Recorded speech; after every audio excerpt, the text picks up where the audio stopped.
me. Let me start recording again. We have some people in here who've been coming pretty regularly, some who have missed a little bit.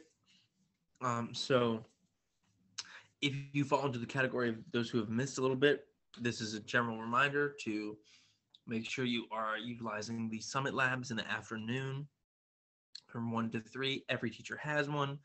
They have the same links that you use to get to that class. So I will be in mine today from 1 to 3. All right. And it's always a good place to get caught up.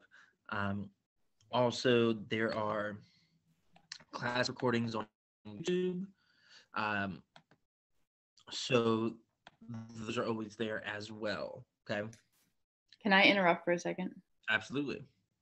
Tyseem, are you listening? He's not listening. Tyseem. Well, when he listens, I gotta grab his attention.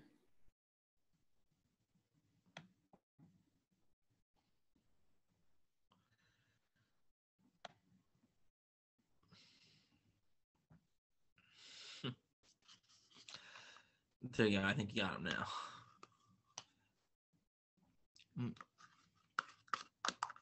All right, y'all. So like I said, if you need to get caught up, the Summit Labs are a good place to do it. I will be in mine again today from 1 to 3, so feel free to come in, ask questions. Just if you would just want to work on stuff with me in the lab in case you have questions as you're getting caught up, that is a great spot to do it. All right. So as far as today goes, here is what we're going to do. All right. I'm going to go over very quickly everything that I'm going to be looking for. And then I'm going to give you guys the majority of the morning to work on it. All right. So I'm going to share my screen real quick. All right. So what I should already have from you is your family tree assignment that we did a while ago, and also the first section of checkpoint 1, which are these reading notes. Okay. So you can scroll down till you see chapter 1, Effia, which is the chapter that we read together, that you also did the Nearpod questions for, and you're just filling out these first 3 boxes. Okay. If you go back and watch on YouTube, there's a couple of recordings where I go over kind of how to do this, what you're looking for, and even fill part of it out for you. So you can watch those and copy along. And if you need the link to the story, you can come see me in the Summit Lab or send me an email, and I will send you that. All right. So those 2 things I should already have from you, the family tree and the first section of checkpoint 1. What we've talked about this week is under checkpoint 2 on Summit, which has narrative outline like this. Okay. The first one of them is, let me make sure I got the right stuff here. Okay. The first one of them is the brainstorming prompts activity that you see right here under resources for checkpoint 2. Mine says checkpoint 3, but on yours it'll say checkpoint 2. Okay. Brainstorming prompts activity, you click it and it looks like this. All right. What you're doing here is filling out these boxes to answer the prompts on this side. Okay. And then there's 3 different sections. One says brainstorming for the past, one says for the present, one says for the future. All right. And the reason we're doing this is to gather background info for our past, present, and future so that we can use them to write the story that will be our final product, right? Which leads me to the next assignment that is going to be due that I'm looking for, which is checkpoint 2, the narrative outline, okay? So narrative outline looks like this, and here is where you are planning your story in this outline, essentially by doing the same thing, just kind of answering, excuse me, the questions in the box that are on this side. So what you're doing here with this narrative outline is you're coming up with your own story, but it should be a story similar to the one that we worked with, Homegoing, meaning it should be about you or a character based on you and their kind of heritage, ancestry, however you want to look at it. And then that story is going to be told through three different vignettes. And now, if you've been in class with us, you know that we talked about vignettes, kind of what they mean, what they are. Uh, can anybody give me a quick reminder of what a vignette is, or kind of an example of one that we talked about, if you remember? Can anybody help me out with that real quick? You can either put it in the chat, you can come off mute, answer me that way.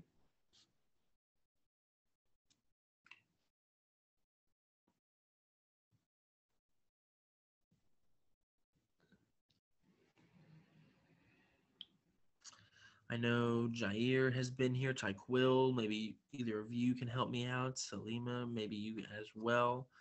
But does anybody remember what a vignette is, what it means, or what an example of one might be? I don't really remember. All right, no worries. Can anybody help him out? And if not, that's okay, because I know we have a couple people in here that haven't been like something that's leading up to like a bigger plot or something. Say it again, Salima. Is it something like that's leading up to a bigger plot? Yeah, you're very close. It is something that kind of works, something small that works together to tell the bigger story. And what they are is like short little narrative moments. So it could be a flashback, it could be a short little description, it could be a certain character's memory. So if you remember, one of the examples we looked at was the beginning of the movie Up, where there's all those little flashbacks of Carl and Ellie getting married, working at the zoo, building their house, all these things. And so if you take just each one of them by itself, it's not a whole movie, it's not a whole story. But if you put them all together, they help to tell the bigger story of Carl being this lonely, grumpy old man at the beginning of the movie who just wants to kind of go away. So that's what vignettes are. So you're going to tell your own story doing the same thing, using three different vignettes, one from the past, one from the present, one from the future. All right. And you're going to plan that out on this narrative outline using some of the background info that you've collected doing the brainstorm activity. All right. So that's why the brainstorm activity is asking you, questions like, what do you want to do in the future? What do you think the world will be like in the future? Because that's going to be part of the story you plan. So you can come up with an idea of how you want to kind of tell a story about your heritage, your ancestry, whatever it might be. And it can be a story you make up. It can be based on real events, whatever you choose. But as an example here, if I were filling mine out, all right, maybe I'd start with the vignette for the past. So it says, who is the main character and what is their relationship to you? So I would come up with an idea here, like, if you've done your family tree, that's how this ties in now. Maybe I could say, okay, the main character is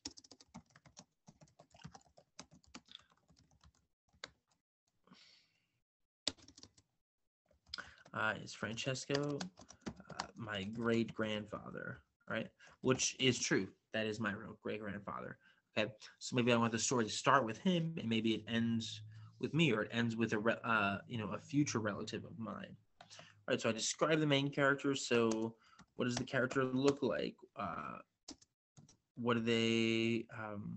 What's their attitude? What are their traits? Right, etc., etc. Okay.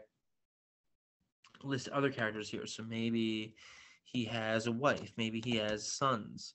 Right? Maybe he has daughters. Whatever I want to come up with. Okay. Setting. When, where does this take place? Right. Well, that great grandfather was Italian, so I would say it takes place in Italy and America around the 1900s. Okay. And then I want to just map out what's going to happen in this vignette. And some of you, I'm sure I've seen this before. This is just, your kind of story diagram. So I have the introduction or exposition, my rising action, my climax, the big event that happens, right? And my falling action, now I'm all the way down, and then, resolution. How does this end? Okay. That's gonna, so you're gonna see that in each one of these. So each one of these should have its own little kind of plot, but they should all work together to tell one big story. And so then you can continue on to the present one. So name the main character. This could be you, or someone from the present. So it should be yourself, or maybe a character based on yourself, right? So then I'll say, main character is me, and then you would describe yourself, list some other characters here. So maybe I have my sisters,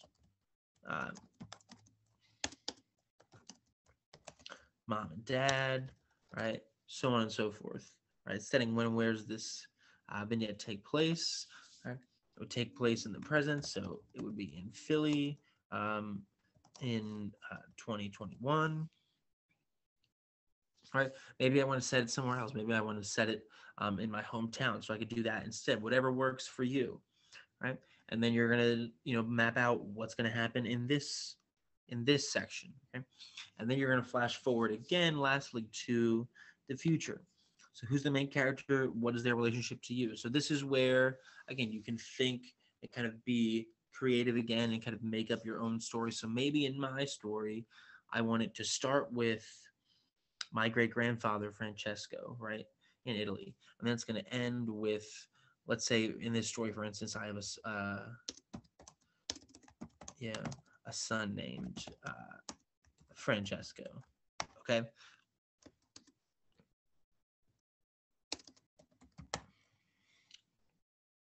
So then it kind of comes full circle. I'm going to describe him again the same way, right?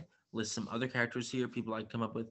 Where does this setting take place? Maybe now he's back in Italy, but now it's, in the year, 2035 or 2045 or whatever it is, okay?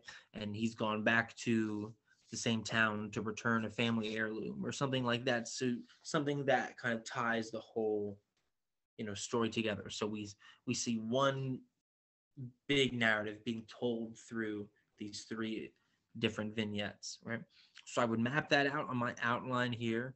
And then when you finish the outline, you can scroll down and you should see past, present, future narrative. All right, this final product down here. Don't worry about this one. And then you can get started on the actual final product if you finish the brainstorm and the outline and you're caught up on everything else. And all you're going to do here is is essentially take everything you've put into your outline and now just put it into story form. Okay. And what do I always say? If you have a good outline, your story or your essay, whatever it is, will write itself because you've already planned out the information. Now you're just putting it in story form on paper. And this, I'm looking for, a page and a half. All right. It can be longer if you want, but that's the requirement that I'm looking for. All right. So nothing too ridiculous. Some of you are going to get more creative and maybe it'll be longer. That's fine. Some of you, as long as you have a page and a half, then you're good to go. Okay. Any questions with any of that? I know that was a lot of me talking. All right. So any questions on how to do anything, where to find anything, what we should be doing? All right, Deja, thank you for responding. Okay, ladies and gents, then here is the deal. I'm going to turn over the rest of the time this morning to y'all to start working on stuff, get caught up on stuff. So far, I have only received, let me check here. All right. I've only received 2 completed checkpoints for checkpoint 2, right? And a lot of you still owe me checkpoint 1, the first section of those reading notes. Now, Tyquill, I got yours, so I'm going to check that, all right? So make sure you are finishing up the brainstorm activity and the checkpoint for checkpoint 2. Make sure you're going back, getting caught up on the family tree assignment and the first section of checkpoint 1. And then if you're caught up on all that, you can start the final product, okay? Nothing new is going to be assigned between now and the end of the term next Friday, all right?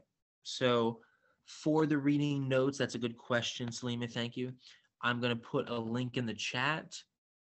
This is a link to a PDF version of the book. So you can click that link. It'll take you to a PDF version of the story.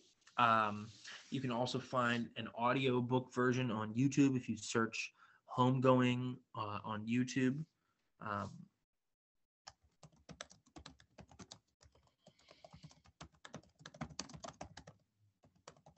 Okay, you can also do it that way as well, right? Whatever works for you. And again, we're just completing the first section of those reading notes, all right? And then, you know, if you get all that caught up, you can work on that final product, which is your own kind of past, present, future narrative, similar to Homegoing. All right. I would have liked to have gotten through the whole book. Unfortunately, it's tough to do virtually. And, you know, this was kind of like a, let's try it and see if we can do it. And now now we know, like, you know, what works best with, you know, virtual stuff, what doesn't work, you know, quite as well. But make sure you have the first section, at least, those reading notes completed, okay? If you want to use that link and look at some more of Homegoing to give you some more examples of kind of how to write your own story, then that's totally fine, because that's what she does in the novel. You know, in the novel, it starts with Effia in Africa in the, you know, 1700s, 1800s, and then it flashes forward to the present, then it flashes forward again to the future, but it's all kind of telling that same story of that family's kind of heritage and ancestry. She's just doing it through those different vignettes, right? So you're going to do the same thing with a story about yourself. Okay? So if there's no questions, I'm going to put myself on mute and give you guys the rest of this morning to work on that stuff. We got about 20 minutes left, right? And then if you still need help with anything, I'll be in the Summit Lab later today until 3. This class and all the other ones will be up on YouTube. And then we'll just keep working on this stuff in class next week, okay? So I'll check back in before we wrap up. If you have questions as you're working on stuff, please don't be afraid to give me a shout and let me know. I would do the brainstorm prompts activity first before you do the outline, because the brainstorm will help you come up with some info to help put into the outline, okay? Any other questions? Cool. All right, I'll check back in a few. So go ahead and get working. Thank you guys. Good job.